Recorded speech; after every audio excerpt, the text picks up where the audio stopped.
Welcome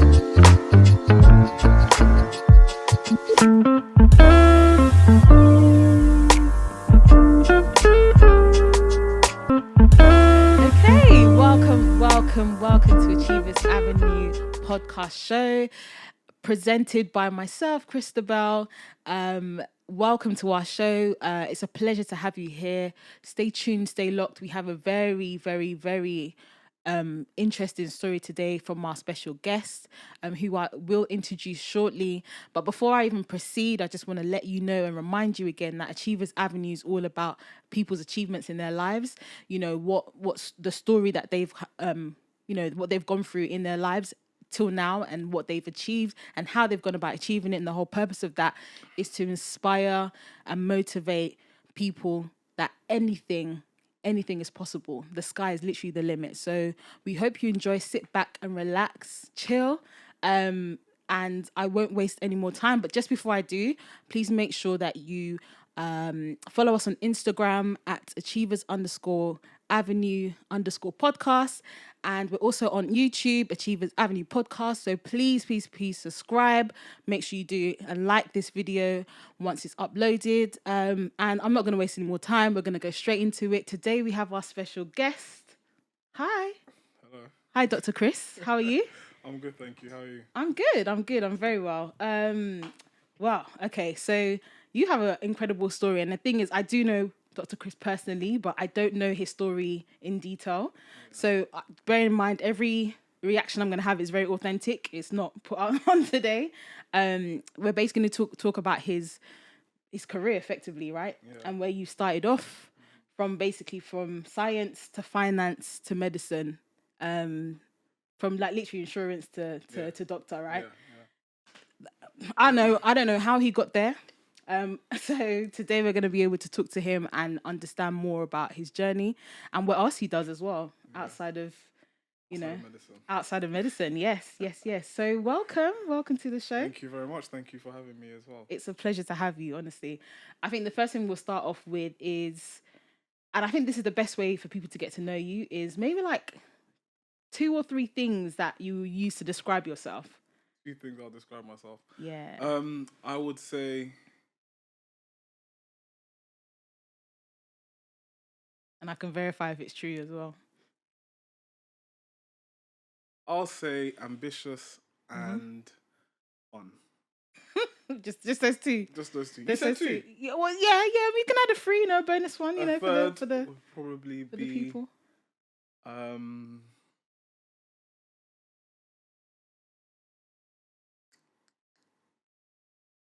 Well motivated. Okay. Wow, that's lovely. You know what? Let's you go. You said you can verify. Can you verify? I can verify all 3. I can verify. He's very, very, very fun. That's yeah. For a doctor, I'm not trying to be rude, but I'm an accountant. People would say, "Oh, accountants are boring," but he's like the most untypical doctor that I know, which is great. Atypical. Sorry. There we go. He's correcting me already. Okay. Let's jump into our first question. Tell me more about yourself. Who is Dr. Chris? Just about you as opposed to like your career, but just about yourself, so people can actually know who you are. In a bit more detail. So I guess my name is Chris. I am a medical doctor. I am a husband, and I am a Christian. Amen. Yeah, that's basically me. That's it? Yeah. Nothing more? In a nutshell. I'm also a property investor as well. Nice. And yeah, a few more things will be added to that list very soon once you get into detail. There'll be a few more so things let's dive into I guess why we're here today, which is to talk about your very unconventional career path. How did you end up, in science first, then moving into finance, and then becoming a medical doctor? Because most people would, know that this is what they want to do. They want to be a medical doctor. I was apparently supposed to be one of them at some point because I chased the money, and I think that was where my calling was. To be fair, and that's where my story actually got swayed. Like that's what happened to me as well. Yeah. So as a young kid, I kind of always knew I was gonna be a doctor. Well, I wanted to be a doctor as a young kid. Okay. And then I remember sort of like my parents, my uncles, aunties all called me doc, and I had an interest in medicine from when I was a child. But then as I got older and I got exposed to some other careers, and I started to look at how much money you could make as a doctor and how much money you can make in other careers. I was like, hang on a minute, maybe this doctor thing isn't for me. So initially I actually did a science degree, so I did a clinical sciences degree. Okay. And then after that, my plan was to do medicine straight away. But then I saw that junior doctors at that time, at the start of their careers, were only making, I think at the time it was like £28,000, something like that. Wow. And that, for me, I was like, how can you go through all these years of studying and then coming out, making less than 30k? It just didn't make sense to me. So I ended up getting a job in finance when I finished my first degree. Okay. So I worked as a junior finance consultant for a popular charity, and my starting salary was like it was good. It was way more than what the junior doctors were getting. And so I started that job, and what actually happened was within I think 4 to 6 weeks of that job, I was bored out of my mind. Really? I realized that this actually isn't for me. 4 to 6 weeks. Literally 4 to 6 weeks. I was like, this isn't for me. And then I was online. I'll go to work every single day. The work that they will ask me to do, I could literally do it. Like we had like projects and different campaigns and stuff that we're working on, and they'll give you like 3 months to do this job, and the work that they'll give you like 3 months to do, I could literally do it in like a week if I wanted to. So some days I could go to work and literally do like the bare minimum, and so I'll be using the rest of the time to just look at other career options, particularly look at medicine and look at different routes into medicine and stuff, because the job was just boring me out of my mind. It was a lot of Excel spreadsheets and stuff, and yes, it would pay me more money, but it just wasn't giving me the fulfillment or satisfaction that I knew I wanted from a career. And so that's what led me back to my initial dream of basically becoming a doctor. And then right there at work, I started doing my medical school applications, got accepted into medical school, and then I told them, guys, I need to leave this job and chase my dream of becoming a doctor. And the rest is history. Now I'm here. Right, let's delve into the medical school, like what probably like what challenges you had, or if you had any regrets at that time or anything. Like, how was that? How did you find it? Because it's a very long process. Yes. And it's hard to stay motivated as well. I know one of your descriptions of yourself was be motivated, so we understand that you are. But for people that are probably viewing and they're probably in the same, what's the word, in the same situation or position in life, what did you go through? What did you kind of learn from your medical school days? I think one thing that I learned is that you need to really, really want a career in medicine to get you through those 5 to 6 years of medical school. So by the time I got into medical school, with some of the exams and all of the assessments and stuff, it's a lot. It can be very, very overwhelming. And so for me, it's because I had already sort of detoured from the plan of becoming a doctor, realized that the other things that I explored wasn't for me, and then realized that, okay, this career in medicine is for me. So by the time I was in medical school, no matter how difficult things were, I knew that this really was it for me. And because I knew that this is exactly what I wanted for my life, no matter how tough things were, you just had to push through. And that's exactly what I did. Medical school, it will really, really break your head if you allow it to. It was brutal. It was brutal. Like, just the sheer volume of how much you need to remember for some of these exams is crazy. It's the amount of stuff you need to know, and the detail which you need to know everything as well to do well as well it can be quite tough. And have you found that valuable? Like the detail of what you learn, like because I guess absolutely. most, because what happens is by the time you graduate, you become a doctor. People can ask you literally anything and you should know it because you've trained to become a doctor, so you should know it. So it could be about anything, and you need to know it. So the detail that we learn things that in medical school, it is important. At the time, it just seems so unnecessary, but it actually, most of it really, really does pay off. And what's funny, I think most people would say that about uni and school. I didn't use anything. Yeah. But like your understanding of things that are probably not even relevant will become relevant at some point, right? It's just that it hasn't come to that point yet, but it is relevant along the line. And funny enough for us as well, like even if it's not used like regularly in the workplace, outside of work maybe use, because I still get people calling me asking, for medical advice, sort of on the side and stuff. My dad loves to give out my number to all of his friends and church mates and stuff. Whenever they have any medical problem, he's like, yeah, my son's a doctor. Maybe I know you're a doctor. You can call him. And then so you kind of need to know pretty much a little bit about everything, or at least how they can get help, or what the first steps are. Yeah. In terms of seeking. What do you help. specialize in now? So I'm specializing in GP at the moment. I'm working in the hospital setting, so I'm working in acute medicine, as well as working in endocrinology and diabetes as well. Okay, cool. Yeah. What's your how to explain? What's your ambition for?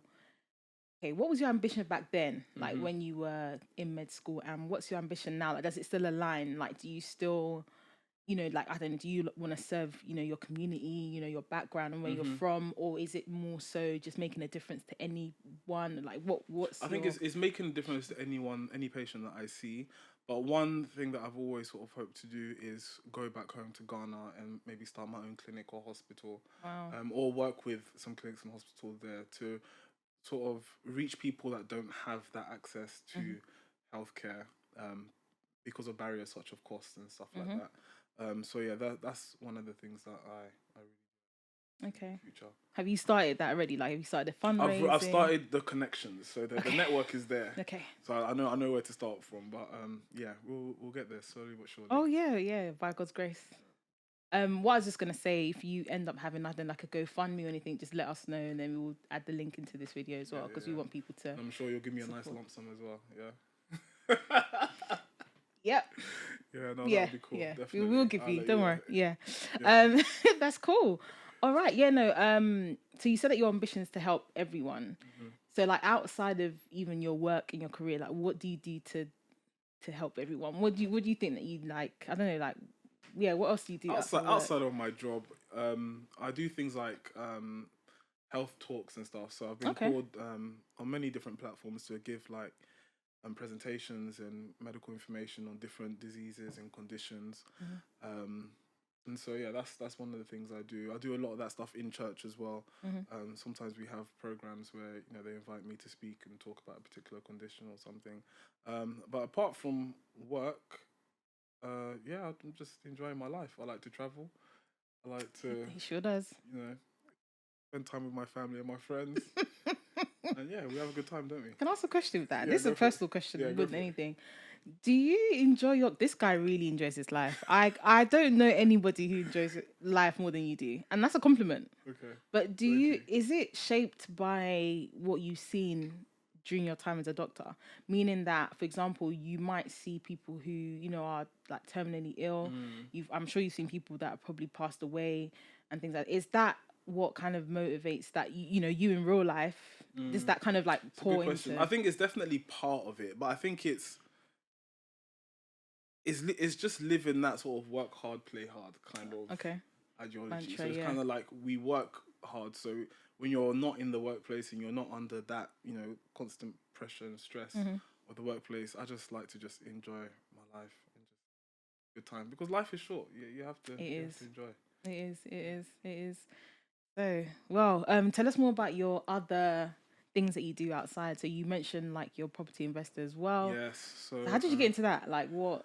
So I think I was inspired by my parents. I saw my parents do it as a child. So I remember when we were little, I think I would have been about 9 or 10 years old, and my parents bought their first property. They moved us out of the council flat. And I was like, okay, cool, this is nice. And then 2 years after that, they bought another property, and I just saw them, repeat it from there. And then just sort of seeing them, they still went to work, but they still were making money from their properties and stuff. And that really inspired me. I was like, okay, cool. You don't actually need to break your back on your 9 to 5 to make good money. There are other ways to make money passively. And so I said when I was young, I'm definitely going to do that. And so when I had the opportunity to, I jumped on the property ladder as well. With their guidance, and yeah, it's been good. So I think I bought my first property end of 2021. Okay. A couple months after that, I bought another one, and yeah, we're moving ahead. Yeah. Oh yeah, God's been good to us. Amen. I think you mentioned that you can do things outside your 9 to 5, but how do you balance it all? Because it's not easy to have a 9 to 5, because after 9 to 5 you want to sleep, let's be honest. especially being a doctor. Yeah. So how do you find that time? Like, how do you balance that having fun, as we all know, having fun and everything else, like being a property investor as well? Like, how do you balance that? Yeah, good question. Yeah, because particularly for us, it isn't just a 9 to 5. Because we have long days, we have to do nights, we have to work weekends here Yeah. and there. And so it's literally just good time management Okay. and trying to fit in, church and social life and stuff around the work commitments that we have, and trying to live a well balanced life overall. And so if you're, like my wife and I, we share like a calendar, and so we try and make sure that we go through our calendar and make sure everything is properly planned out and everything, so that we're still enjoying despite all of the work and stuff that we have to do. So yeah, it's just trying to be balanced and being intentional about your time and how you spend it. And almost like getting someone to also hold you accountable for it, because I Yeah. guess you yourself and your wife, you kind of both look at each other's schedule and like, you need to make more time for this or that. Yeah, exactly. Cool. I think one thing I'll definitely want to go into is we're both Ghanaian, of course. Yes, 100%. So big up Ghana. You're Ghanaian, and I know Ghanaian parents who have obviously travelled to settle in the UK, for example, or anywhere in the diaspora in the world outside of Ghana. They've worked very hard to get to where they've got to. What have you learnt from them? Like, what kind of work ethics? I mean, you've kind of went into, but what specific work ethics have you grabbed from being from a Ghanaian household? Like, how's that helped you? I think the main thing that pops in my head is good money management. I remember growing up, and my parents would never disclose how much money they made or how much they earned or whatever. But I could see that they were always sort of living. They never lived above their means. They always Right. lived below their means, so that they were like building for the future. And I saw that happen quite nicely. So that's why, like as I said, my parents, they we were always all right. Like we never struggled or anything. But I saw how they built their investments, and how they wouldn't like overspend lavishly. Sometimes we would ask for things that would be luxuries, and they'll tell us no. They'll tell us they haven't got money. They haven't got money. But then at night we hear them talking about removing £200,000 equity from this house to do this and do this. So it's kind of like it was just good money management, and I think that's what's helped me as well. In my career as well, and how I managed to even get into property and stuff, because I know not to like squander my money or waste my money. Squander is a word that my dad likes to use. Yep, that's a very African word. Yeah, so I know not to like waste my money. Yeah. And what watch how I'm spending very, very carefully. I think that's the main thing that I took from them. And do you do that through what, like budgeting or like Through budgeting and only buying things when you really need to, them? or unless you really, really want to. Yeah. And I feel like I've earned it or deserve it. To some extent. But how do you control that feeling that you've earned and deserve that? Things I like to save in general. Yeah. So it gives me fulfillment seeing that my my savings are doing well. So that alone deters me from spending unnecessarily. Okay. Yeah. So that definitely helps. Okay. I hear that. Yeah. I hear that. Okay, I think I still want to talk more so about the future, because I think from what you're saying, like your foundation has been quite good, like from being able to see good role models. Yeah. Definitely. So even looking at yourself, is that something that you aspire as well, to be a good role model to other people? Does that push you to do what you do? You know what I mean? Yeah, I think everyone should be encouraged to sort of go outside the boat and do things that maybe you wouldn't naturally do, or go above and beyond what you've seen other people before you do. And I think that's quite important. So if I've managed to become a doctor and a property investor and whatever else, my children too will have to be way they have more. to do more. They have to be bigger and greater. You sound like a Ghanaian uncle. Wow. In the making. That's amazing. Yeah, Okay, 100%. cool. Yeah, like, is there anything else you want to speak about? You think that's an important message to get out there? That could be in the realm of like, in the realm of medicine, something that the public should know. Because I know you mentioned that you go to churches and stuff like that to talk about health. Do you think there's one thing, and I want to even specifically focus on the Black community, that they should know, that they should probably look into when it comes to health? I'll say in general, don't ignore signs of illness. You know your body better than anybody else does. Yep. So if you think something is wrong, just get seen, because a lot of people don't like going to see a doctor or whatever. Some people also struggle to get appointments and stuff. But at the same time, if you know something's wrong, go and get seen. And also, not all medication is like really, really bad for you. Some people hate taking medication because of the side effects, but sometimes what will happen to you by not taking the medication is much worse than Oh, the then side effects taking that it. you may experience. So yeah, always seek medical guidance when you need to. Don't ignore your body when it's telling you that you need to be seen by someone. And yeah, just look after yourself. I'm going to add to that because that's such an important point. I guess I'm just lucky to have people like Chris in my real life that I can always like message and call if I have any questions or queries. But I had a mentor who kind of had a similar situation where he was ill and like had something there for a long time. I think probably in her case she did actually make noise about it to an extent, like to her local GP, but I guess it just wasn't taken. It wasn't escalated as quickly as it should be, and then later found out that it was something quite basically like an incurable disease to some extent. Managed to live a year after being diagnosed, but which is rare for the condition that she had. So normally people die within the first 3 months, like the majority of the people that have that particular condition. But because she was, I guess, able to escalate it and had good like health insurance with work and all that kind of stuff, so she was able to live up to a year. But I mean, even then, that taught me a very big story about being serious with your health, but also 100%. making sure that anything that you want to do, you just have to get on and do it. Like, Do what's your it. advice? Like, because I know you've been on my case about this. I'll say do what this lady's done. She had an idea to start a podcast. She sat on that idea for many, many I months know, and years. years, But literally. eventually she put pen to paper, she made a plan, she made it happen. So congratulations and well Thank done. you. I appreciate that. Be Thank you proud of so much. yourself. It's Thank you. good. Thank you. And so that can encourage anyone out there watching as well. I If hope you have so. an idea or something that you're sitting on, something that God has put inside you that you're just not, working on right now, just put it to work, do it, and just trust that it will all work out for your good. That's great advice. I can't even add anything to that. That's a great advice.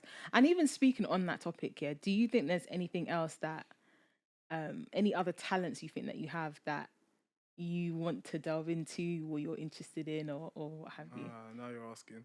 Um, definitely, but that I won't speak on that for now. But It's yeah, it's, it's pending. It's on its is way. very much pending. It's coming. You guys will see that side to me Okay. very Well, I very mean, soon. we'll definitely advertise 100%. on your behalf when Yeah. when that 100, comes 100, 100. out. Okay. No, that's amazing. Any. I think I'd still want to delve into the property bit. The reason I say that is because I think we're in an era that, thanks to social media, property seems more accessible. Well, I guess again because of the demand as Yeah. well. We're at a time where there's high demand for housing, like nationwide, right? And and then the cost of living and all these kind of other things are all accumulating the kind of demand for housing. So, but what would you say are the first couple of steps that any property investor should take to be able to, do you know what I mean? Yeah. Get into the market as well. It depends on a few things. So it depends on what your strategy is, and it also depends on how much you have available to start Okay. working with. So there's different strategies. Well, what I started with was buy to let. So Yeah. buying properties, doing them up a little bit, then renting them out. That's what I started with. But there are many different strategies that people start with, and some of them don't require as much money as a buy to let. So some of them people do things like rent to rent. So where you rent a property for the person that actually owns the property, and then you can get a cut of it. So let's say the landlord might want £3,000 for the property every single month, but you might be able to rent out the rooms individually and then make £4,000 for the month. Then you give him the 3,000, and then you take your 1,000 basically. There's different strategies that you can use to get onto the property market, but there are, I think, more ways now than ever to get into property. So if that's something you're interested in, then yeah, it's definitely something to consider. But how to start depends on how much money you have available and which strategy you're most interested in. And would you advise that people should look beyond London? And I think I know your, 100%, because I think I I know, have as well. I know your answer for that. But sorry, continue. 100%. Again, so that could also be a money thing as well. If your money doesn't quite stretch to some of the London properties, and sometimes in London you really don't get that much for your money because of house prices in London. And So just the space as well. and the space exactly. So yeah, I definitely advise going outside of London if you're from London and looking at that. But obviously consider things like your first time buyers allowances and stuff like that, because once you use that for property outside of London, it'll be difficult to get property in London, depending on what your budget is. Because obviously, when you buy your first house, you can put down 10%. Some banks do even less, but you do around 10% of your deposit in it. So so these are things to consider, but definitely look outside London. Yeah, I did it. So I think some of the key things that you've mentioned today that are ringing bells for me is like money management. So outside of your career and obviously taking your career very seriously, money management to be able to do more as well. 100%. And just almost like having a budget, like having a bit of discipline, so having a budget in place to be able to make sure that you're hitting the goals. Discipline of self, which I think some of us lack very much. So like seeing something and wanting it, but no, taking that step. That one thing I do anyway, if I go to someone, I like something. If I know I don't really, if I'm sitting there like oohing and ahhing, I know that I probably don't 100% want it. So I'll leave. And then if the next day it's still bothering me, I'll probably go back and get it because I know that it's something that I want. But if it's a week gone by, 2 weeks, and then there's what's the point, because you'll buy it and then you'll leave it somewhere and then that's just it. I mean, thank God for like Vinted and all these other things that you can probably buy, like sell clothes of. But I mean, who's got time for that? Because I'm a busy girl. No, but one question I definitely want to ask is: have you had any regrets in your career? The path that you chose. Have you ever looked back and be like, ugh? No, definitely not. That's amazing. I think God put me in each place for a reason. And I genuinely do not have any regrets, and I've learned so much from each season as well. So, and it all just led me to where I am now, and so I have no complaints and no regrets. Well, let's delve into that. You said God put you in each season for a reason. Because some of those seasons I was confused. Some of those seasons I was lost. I wasn't sure about what I wanted to do. Even when I was doing my science degree, I was like, do I want to do medicine? Do I want to do something else? Finished that degree, and then obviously at that time jobs were, you transferable skills, so you didn't need to have like a finance degree to go into a finance career. You know what I mean? So at that time there was so much uncertainty for me, and obviously I went to work in finance, and yes, the money was good. Like when my paycheck came, I was smiling. At the same time, I wasn't satisfied. So it wasn't smooth. There was some dissatisfaction along the way, some confusion along the way, but eventually it led me to where I am now, and so I can't complain because I know that I am where I need to be, and so that's it. You wouldn't say there's any other lessons that you learned. I mean, even that was a great lesson though about being confused. But I think the common theme is being unsatisfied. So is that one of your bits of advice you would give to someone that is on, like they've decided to go for a job and they've been in it for like, I don't know, 3 years and they still feel unsatisfied with the job? Would that be your piece of advice, that if your gut is telling you something, you probably need to listen? And there's something else that you probably need to consider or explore another career or something else if you feel unsatisfied. That was how things worked out for me. I was in the job and I didn't like it.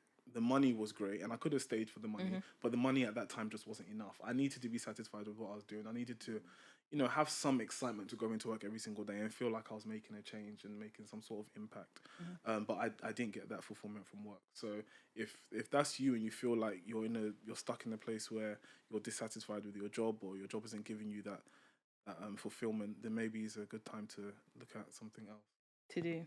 And I think one of the words that you mentioned was impact. How did you know that you impacted people? Like, how did you know that was where your gift was, if that makes sense? I didn't until I started work and I saw that with what I know and what I've been trained to do, I can make a clear impact in people's lives, and you can see it. So people might come in and be quite unwell, or, and then with what you do for them, sometimes all it takes is a few for us, a few clicks on the computer, this bit of prescribing here, or doing a few certain things, just something that we know as medical doctors, but it can make a big difference in someone's life, and just seeing that impact is what it gives me a lot of fulfillment at work, 100%. Yeah. You said a few clicks. Wow, didn't know it was that easy. No, but sometimes it could be. Yeah. Yeah. No. Yeah. That which is like, what's the word? It's crazy, but in a good way, right? Yeah. That something so small can make such a difference in someone's life. Yeah. Because like it literally can be something to you it's minor, should I Yeah. say, but to that person it's just what they're missing to be well and to be, with their families and being able to walk around and things like that. But yeah, it's something so small. Right. And what would you say, like, how did you identify your key skills as well? So that's something, as I'm getting older, I now have really understood, and I'm now trying to build on those strengths. So, for example, if I know that my key skill in life is people, no, not that if I know, I do know. That's a area that I'm good at. So now I know that anything I do, I try and incorporate people and, the management of relationships and things like that. Whether it's in work or outside of work, I'm trying to, push that key skill. But what would be your advice to anyone who kind of doesn't know how to develop, or maybe they haven't found their key skill yet? Like, how did you go about finding what your key skill? I think your key skill is people, but let me know. I think mine is people, and I think attention to detail. Okay. These are just like natural things that have always stood out for me. And I think it's about just putting yourself in environments and analyzing how you react, how you react in certain situations, and seeing what different scenarios bring out of you as well, and then seeing where your strengths are and your weaknesses. And also online, there's so many different like personality Tests, and tests and stuff that you could do. And there's even AI that will tell you exactly, stuff as well. Even AI as well. It wasn't like that in our day. It wasn't like that in our day at all. So there's loads of ways to sort of figure out what your top skills are. And then there's also like lots of workshops and things like that you can attend to also help figure out what your skills are. You can also listen to this podcast, and obviously hear other people's stories. And 100%. if you're kind of in that kind of unknown grey area, just listen to what people have done with their life and just be like, you know what, let me try that. I think that's another thing that we forget, is that there's options in life. 100%. You don't have to stick to one thing because your parents want you to do that. When at the beginning of the podcast I mentioned that I was supposed to be a doctor. Yeah. Very, very briefly thought about that route because my dad was a pharmacist, so everyone assumed that the whole family should be route, my family, pretty much everyone's in the medical field one way or the other. So I think naturally people thought, oh yeah, you're good at sciences, you just go for it. But I was kind of like, I'm not squeamish or anything. I think, and I do genuinely like to care for people. So I could see some traits I had, and obviously being good with people, I could see some traits I had myself that would really be beneficial. But when I thought about it, I'm like, that's not the only thing. I think, I like to look at different things. Like what I do now for me is where I need to be, if that makes sense. I'm so sure that I need to be there. But it's almost like if I didn't go and check all these other options, I would have never known. For sure. Like, how would I ever know, If I stayed in the medicine route and I did end up becoming a doctor and I wasn't like 100% satisfied, I went to, or teaching or, another career path, I would have never, ever known. But because I've, even though I've stayed in my accounting industry, I've tried different industries, I've tried different positions, all within that kind of sector. So now I know where I am is definitely where I'm supposed to be. Do you have a similar, view on that? Or yeah, I think my story's pretty much the same. Like, I tried to stray away from where I thought I should have been or where I knew I should have been, and I just, as I said, never had that satisfaction. So it always eventually just brought me back to where I am now. And the fulfillment I get from what I do now is nothing that I've experienced when I was, trying to do something else. So. And you mentioned God a few times. I want you to speak about what role God has played in this. I know that God's hand is what has brought me here. I know that 100%. I'm a believer, and I know that nothing just happens by chance. Yep. And that it is by the grace of God that I am where I am today. Yeah. 100%. Yeah. So especially through the tough times, I think we don't like to talk about that as much. That, if you are, for example, when I do my accounting exams, I'm not going to compare that to medicine because I think that's completely different. To do it for 5 years, but it's all tense. Yeah. It's all tense. It doesn't matter, where you are. It's like, and congratulations on that as well, because I know that's not easy. It's not. How many exams do you guys do to qualify? Do you know what? I got a few exemptions, so really? I shouldn't be, because I studied accounting. Oh, okay. So I ended up having exemptions. So you do some modules that can give you an exemption later on down the line. So even then, it wasn't easy. Yeah. So it was definitely God. 100%. Definitely. Yeah, Achievers Avenue, all that good stuff. Yes, but no, like what else was I gonna ask you as well? Not necessarily what you like to do in your spare time, but what other priorities do you have in life when it comes to like having like what do you I know love to spend outside? time with my family and friends. So Okay. as you know, I'm like if I'm not at work or whatever, I'm always gonna be out with my family, friends, or at home with my family and friends. We're always together.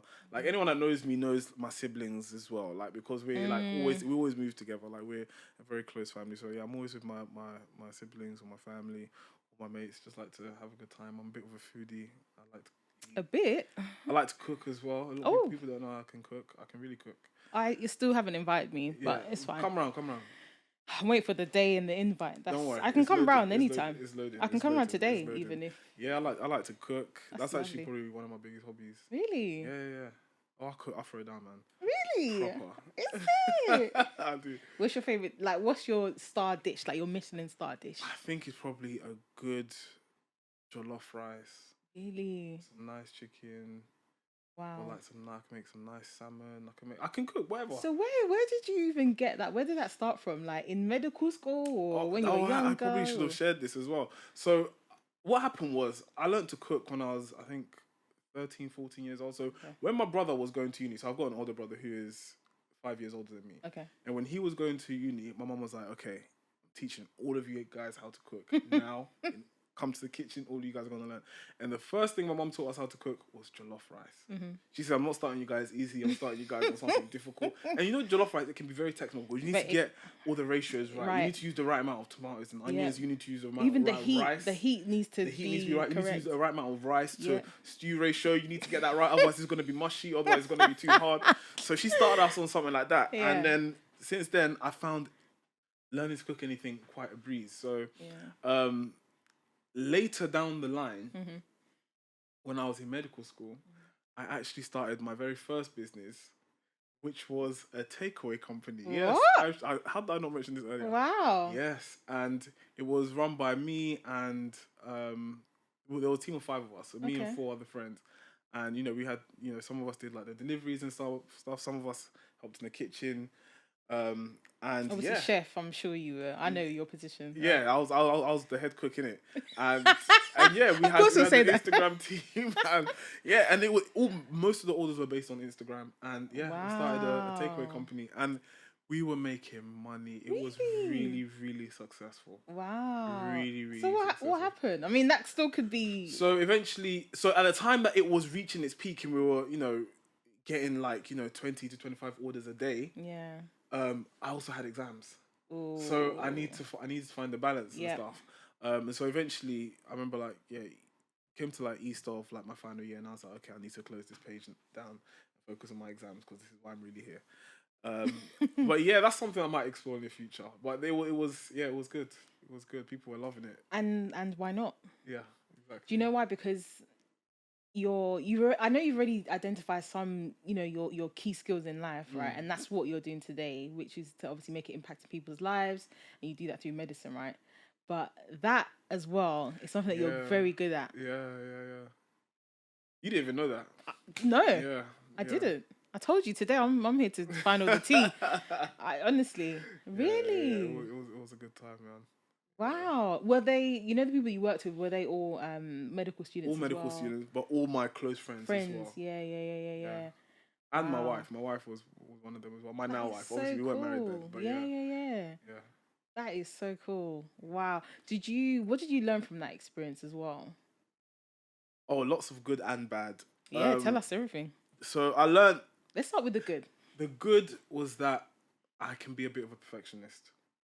Like for me to put something out there, if I'm putting so for example, we had an Instagram page. Any media, any promo, any picture, any video, it needed to be perfect. Every menu, everything needed to be absolutely perfect.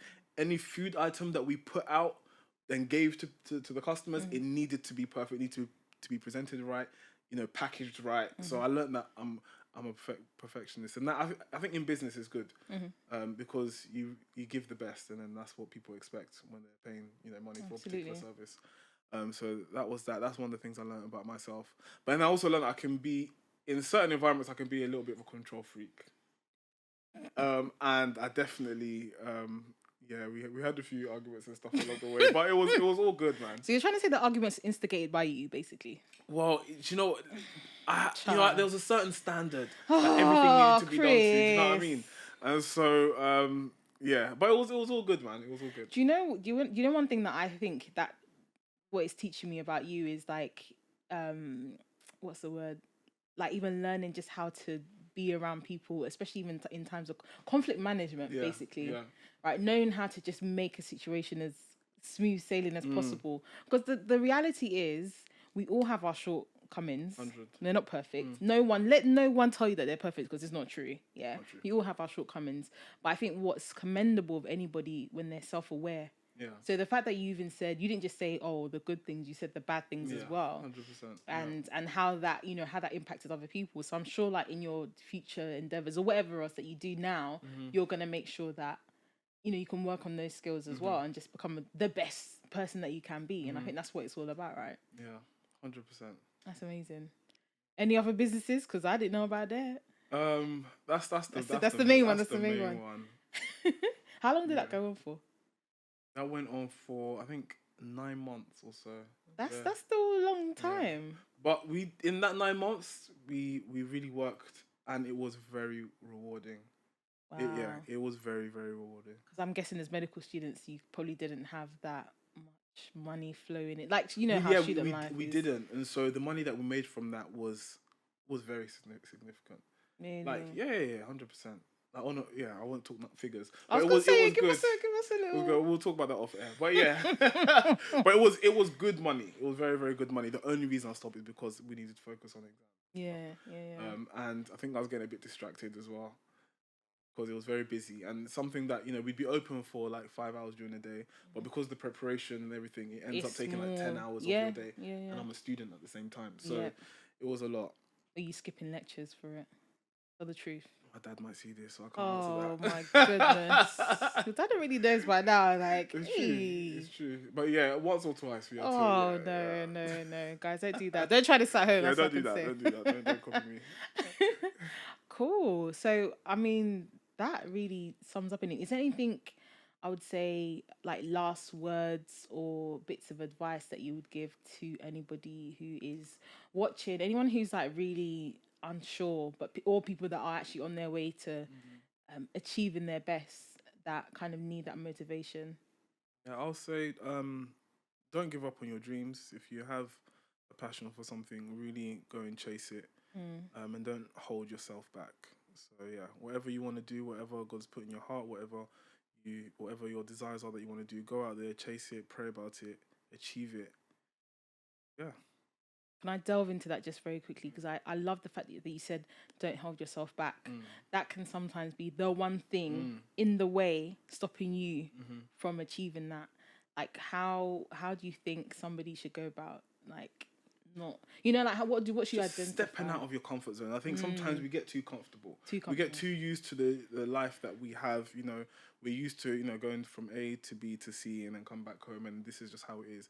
And they're not realizing that there's so much more that we could do, so much more that we could achieve. Yeah. And so I think just stepping out of your comfort zone and exploring other options out there, and really thinking outside the box, and allowing yourself to be inspired as well by other people and what they're doing as well. Yeah.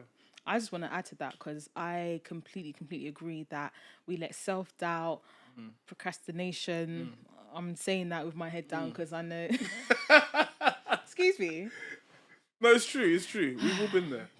I know we've all been there, but yeah, I think and sometimes we still struggle with these things. We still struggle. What? Sometimes Nah, come on, we're here to inspire. But yeah, I know we're here to inspire. Being real, what? Sometimes the way we can. No, come on. Even for this podcast to be here right now, it's been a long time. It's been a long time. Like Chris has been talking to me like, yeah. So when, so when are you meant and to I'm be like, yeah, I'm gonna do it, and then I just like put it on the shelf for a little bit, and then I did like there's a bit of fire in my stomach, like okay, let's get this going, and then there's this challenge. I would say one thing though.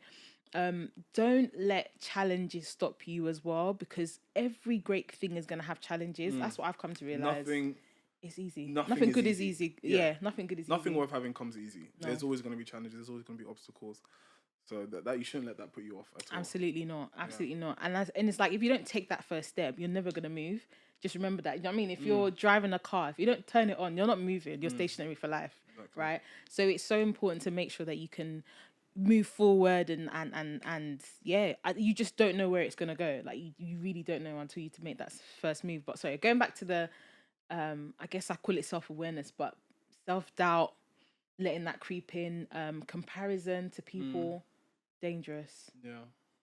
Do you think that, okay, not that this is relevant to you specifically, because I don't think you're someone who compares yourself, or me knowing you personally, but like what other things you probably seen that people do that is very, what's the word, anti-progress for themselves, apart from like comparing themselves to other people I think and self-doubt? yeah, so comparison can be very toxic, but Very. also sort of waiting for The right time. the right time or this kind of perfection that can be difficult. So some people are like, oh, I'll wait until I make this much, or I'll wait until I have this, or I'll wait until I look like this, or I'll wait until I can, have the. Sometimes just start with what you have, and then progress and take it from there. Yeah. Oh, that one. Don't make excuses where you don't have to. You don't have to, do you? Just get on with it. You don't go have for to. it. Yeah. And I think another thing as well that I think some people also expect to, they want to see people do things before they think it's possible. If that makes sense. So like, like for example, within your circle, did you know any doctors before you became a medical doctor yourself? A couple. I think my cousin, one of my big cousins is. So you a had doctor. someone. So I had someone. Yeah, she inspired me a lot actually. Yeah, she actually helped me a lot even through school. So my dad would make her like tutor me and my siblings and stuff, and then she'd always like teach us stuff that's like ahead of like the curriculum. Yeah. So we'd already know things before we go to class and stuff. That's going back to like school days. But yeah, my older cousin's a doctor. And there's a few doctors. There's a few people that you knew. They're lucky for you. To be honest, I'm an accountant, right? I did have a cousin that was she still is, an accountant who was older than me. And I looked up to her anyway. So the fact that she's an accountant, I'm an accountant now, I don't find that a coincidence. Because when I looked at her and I saw that she had her own car, she had this, back in the day she had this really good, like, really nice Overx jacket. Back in the day. They don't know about that. They have to know. Some people watching this won't know. Some people don't know about it, but I'm just telling you, like, yeah. Averex was a brand in America that was, it was nice. Averex, yeah. It was nice. It was nice. Yeah. I remember. Yeah. So she had the Averex. I was like, what? That's expensive. So I knew that she was able to look after herself, and I think for me that was like, nah, I've got to be in that, saying I've got to have that as well. So I think that's definitely something that inspired me, but. Even when you don't see those people around you, it's so important to still know that you can be that person. 100%. Because I know representation matters. Because, like, as you said, some people in your family are doctors, so it's not far fetched for you, and you know that there's people that are ahead of you that you can go to for help and things like that. But for me, for example, there's no one that was a forensic accountant, which is obviously what I do now. I don't know anybody. Well, I'm there now.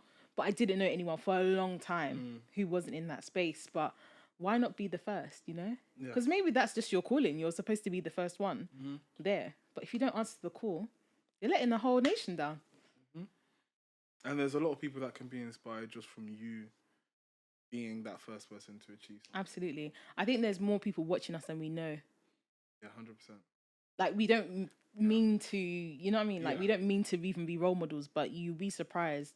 So it's really important to kind of like push, not just for yourself, but for anybody else that is watching you, who wants to be motivated and, wants to kind of get where you want to get as well. And and another thing is to share information, share information. I think that's why, for me, this podcast was so important to launch, because we don't share information enough, especially within certain communities. Yeah. And the information is so necessary to be able to share. It's important, and also being transparent as well. Yeah, not just about the good, but about the bad. Yeah, because sometimes people just like to show the good side to everything, show the finished product. Be transparent and inspire others and show people how you got there. Some of the the downfalls or some of the shortcomings or obstacles that you faced. Because that's how people can really be inspired, and they can have that hope that they can also achieve. Actually, that might be my last question. Do you actually see any obstacles in your career, especially as a black man?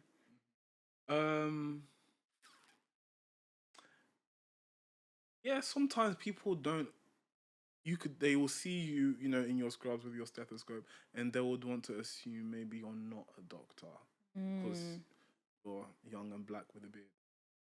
Because some people just think doctors look a certain way. I think black men don't have it as worse as some other people. Black women have it worse than black men. Asian women also have it worse than black men.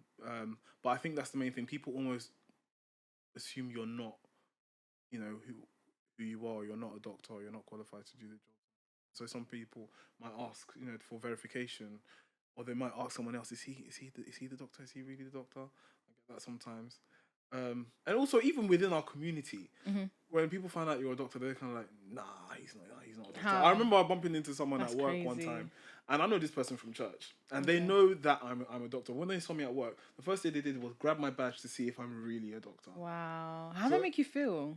It doesn't make me feel any kind of way. It's just kind of like, it tells more about you than it does about anybody else. You know what I mean? It's like, yeah, you don't need to look a certain way to be in a certain career or do a certain job. I love that, because basically what you're saying is your perception of me, because the truth is I'm a doctor. Like, no one can take that away from you, right?